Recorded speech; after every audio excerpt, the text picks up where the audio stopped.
Hello, good morning everyone. And সকাল সকাল আমি পুতুলকে রেডি করলাম। প্রথমে সকালে উঠে তাই করি, তারপরে নিজে রেডি হয়ে জিমে যাব। তার আগে গাছের কিছু কফি পাউডার রেখেছিলাম অনেকদিন জমিয়ে, সেগুলো গাছে দিয়ে তারপরে যাবো। আর এইদিকে দেখো দোলা শুরু আরম্ভ হয়ে গেছে। চলো চলো, স্কুল থেকে এসে খেলবে। চলো চলো, গাড়ি এসছে, চলো কার এসছে, চলো লেটস গো। এবারে সব গাছে জল দেওয়া হয়ে গেছে, বাট কিছু কিছু গাছ যেগুলোতে অনেকদিন ধরে ময়েশ্চার ছিল মাটিতে, সো ওগুলোকে আলাদা করে আমি রোদ্দুরে রেখে দিলাম। আর ওর বাবা যেহেতু কার অলওয়েজ বাইরে দিয়ে ক্লিন করে ডেইলি, বাট ভেতরটা ওর বাবা অ্যাকচুয়ালি দেখেনি যে পুতুল কি কন্ডিশন করে রেখেছে। এটা লিটারেলি একটা টয় হাউস হয়ে গেছে ওর। সো পেছনে তো ডিকি তো ছেড়েই দাও, এই সিটের কন্ডিশন তোমরা দেখো, ক্লে খেলনা এভরিথিং মানে ছড়ানো ছেটানো। কেউ পেছনে বাই চান্স বসতে গেলেও বসতে পারবে না। যাই হোক, অলরেডি আমি লেট হয়ে গেছি, তাড়াতাড়ি সব গিয়ে করে রেডি হয়ে বেরোই আমি। ফুটে গেল। তো এই রইল আমার সকালের শিডিউল।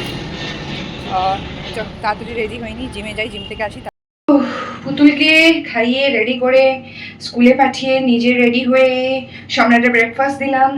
দেন ছোটো বুড়ি টুকু সবার লিটল ক্লিন করে ঠোরে এত দায়িত্ব করতে করতে লেট হয়ে যায়। জিমে একটু লেট পৌঁছে সেই আবার তাড়াহুড়োয় ফিরতে হয়। পুতুল আসার টাইম হয়ে গেল, ফেরার টাইম হয়ে গেল। ও সো টায়ার্ড। না, এক একদিন এত এক্সস্টিং যায় অ্যাকচুয়ালি। সকালটাই না পুরো হচপচ হয়ে যায়। ঘুম থেকে উঠে রেডি করো, সব ব্রেকফাস্ট তৈরি করো, দাও সবাইকে, দায়িত্ব পূরণ করো, নিজে জিমে যাও, অন টাইম ফেরো।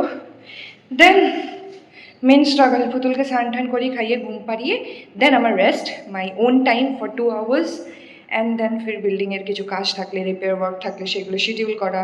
আগে মর্নিং টাইমে যেরকম কাজগুলো করিয়ে নিতাম, বাট এখন যেহেতু জিমটা জয়েন করেছি ওয়েট গেন করার জন্য, মানে করেছি জন্য, সো এখন মেবি কখন এগুলো কাজ করাবো আই হ্যাভ নো আইডিয়া।